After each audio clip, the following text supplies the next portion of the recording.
Welcome my channel. अस्सलाम वालेकुम। क्या हाल है जनाब आप सबका। तो आज कल बहुत ज़्यादा ट्रेंड में चल रहा है जेंट्स कॉलर लेडीज़ कुर्ती के ऊपर। तो मेरे कल एक ब्रांड पर जाने का इत्फाक हुआ, तो वहाँ पर मैंने इस कॉलर को डिटेल से देखा कि ब्रांड वाले इस कॉलर को किस तरह से लगा रहे हैं। एक तो वो लोग इस कॉलर की इतनी चौड़ाई नहीं ले रहे, यहाँ से बिल्कुल बारीक उनका बैंड के स्टाइल में कॉलर होता है। और दूसरा, उन लोगों ने यहाँ पर जोड़ नहीं डाला हुआ था, बिल्कुल सिंपल उनका कॉलर लगा हुआ था। हम लोग 2 पीस कॉलर लगाते हैं, उनका बिल्कुल सिंपल स्टाइल में कॉलर था। यहाँ से भी उसकी चौड़ाई बहुत कम थी। तो मैंने सोचा आप लोगों के साथ ये तरीका ज़रूर शेयर करना चाहिए, क्योंकि जो यूट्यूब पे बता रहे हैं, मैंने भी बल्कि बताया है, वो काफ़ी मुश्किल तरीका होता है कॉलर लगाने का। 2 पीस कॉलर हम लोग बाज़ार से लेके आते हैं, तो ये वाला कॉलर हम लोग घर पर ही कट करके बहुत आसानी से लगा सकते हैं। बस आपको थोड़ा सा ध्यान देना होगा।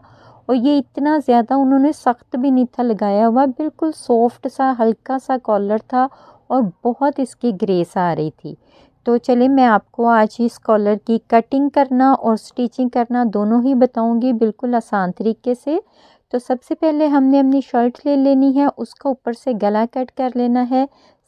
तो ये मेरा लार्ज साइज़ का शर्ट है। आपका लार्ज एक्सेल दोनों पर 18 इंच का कॉलर चलेगा। ब्रांड वालों ने भी यही लगाया हुआ था। तो इसके लिए मैंने 3 इंच गले की 3.5 इंच गले की चौड़ाई ली है और 3.5 इंच ही मैंने लंबाई ली है।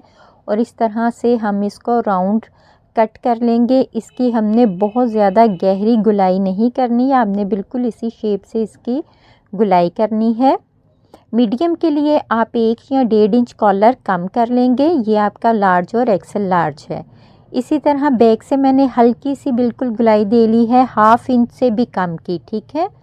अब हम लोगों ने अपना इस तरह से कॉलर पकड़कर एक दफ़ा इसका साइज़ कंफर्म कर लेना है। मैंने तो इसकी कटिंग 18 इंच के हिसाब से की थी। तो देखते हैं हमारा कॉलर का क्या साइज़ बन रहा है। अच्छा, लेडीज़ कॉलर कभी भी बिल्कुल फिट नहीं आता, ये चीज़ भी आप याद रखिए।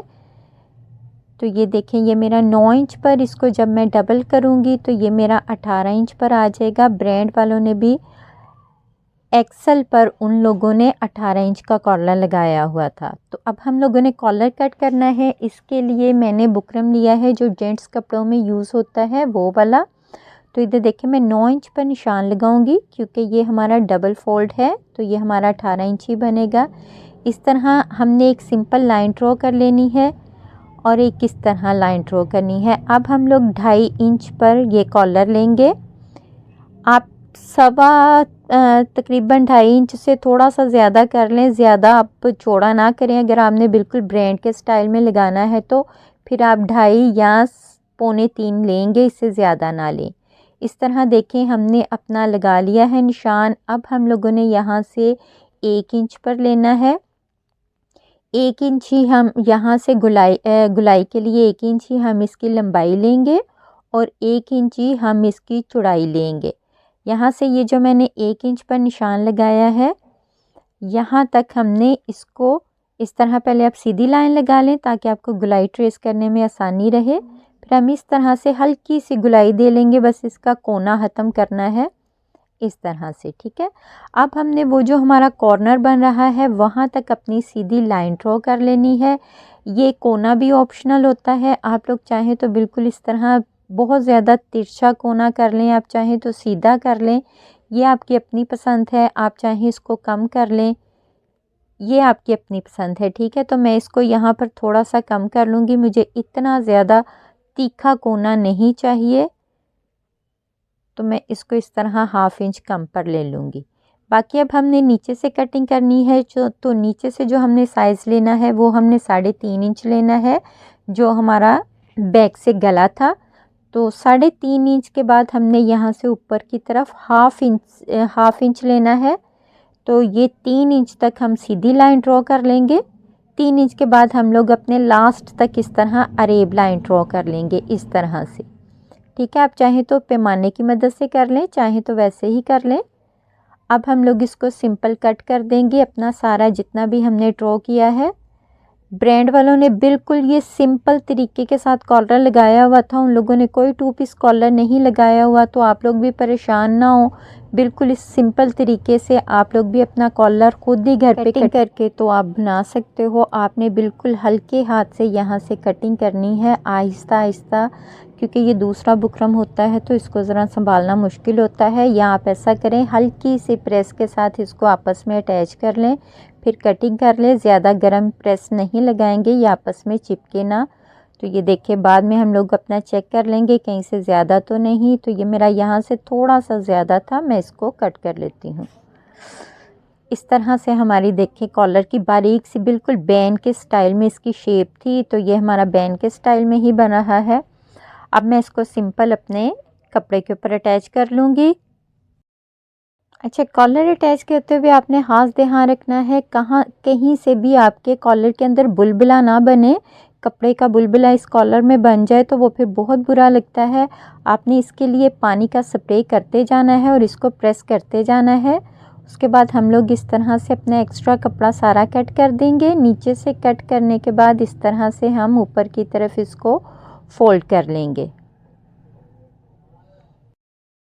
अब हमने सेम साइज का एक और कपड़ा ले लेना है। तो मेरा कपड़ा थोड़ा कम है तो उसमें मेरा थोड़ा जोड़ आएगा, तो कोई प्रॉब्लम नहीं, आप लोग अपना पूरा कपड़ा ले लें। तो ये इस तरह से मैं जोड़ लगाकर अपना कॉलर दूसरे कपड़े के साथ अटैच कर लूँगी। सिंपल हम लोगों ने सिलाई लगानी है और हमारी सिलाई बुकरम के ऊपर बिल्कुल भी नहीं आनी चाहिए। बुकरम से बिल्कुल नीचे नीचे रखकर मैं इसको सिलाई कर लेती हूँ।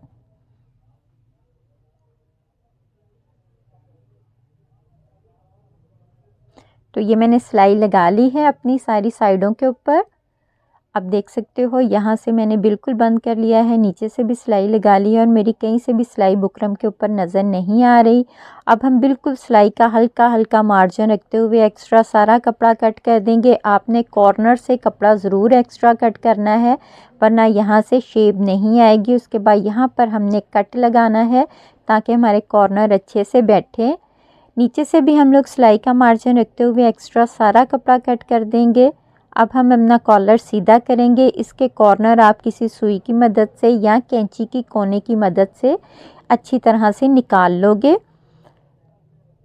तो ये मैं भी अपने कोने सेट कर लेती हूँ। अच्छा, कोने सेट करने के बाद हमने इस पे अच्छे से प्रेस करना है, इसको अटैच करने से पहले ही।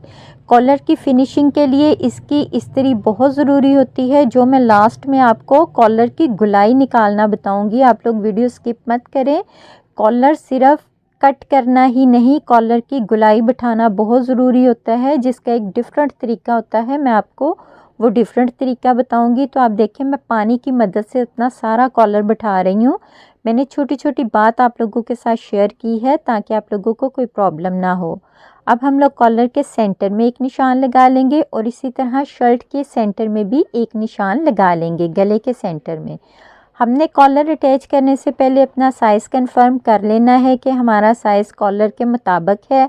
अगर छोटा बड़ा हो तो आप ये अटैच करने से पहले ही अपनी ये गलती ठीक कर लें। अब चलते हैं हम मशीन पर। आपको मैं कॉलर अटैच करने का बताती हूँ।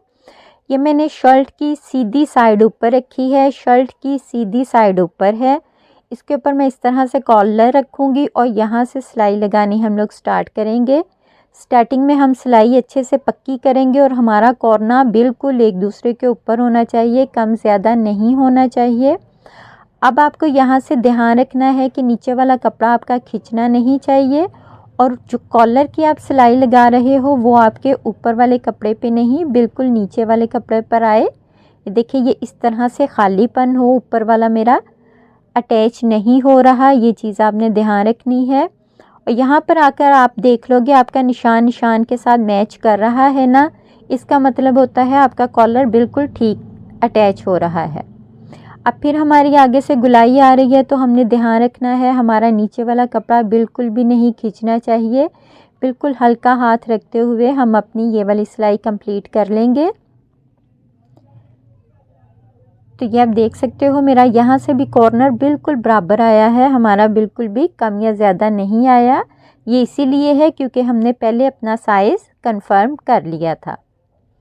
अब हम लोग अपना कॉलर पलट लेंगे। देखिए, आराम से पलट गया है और हमने यहाँ से सिलाई लगाना स्टार्ट करनी है अपने कॉलर के सेंटर से। अब यहाँ से हम कोना अच्छे से अंदर की तरफ बिठा लेंगे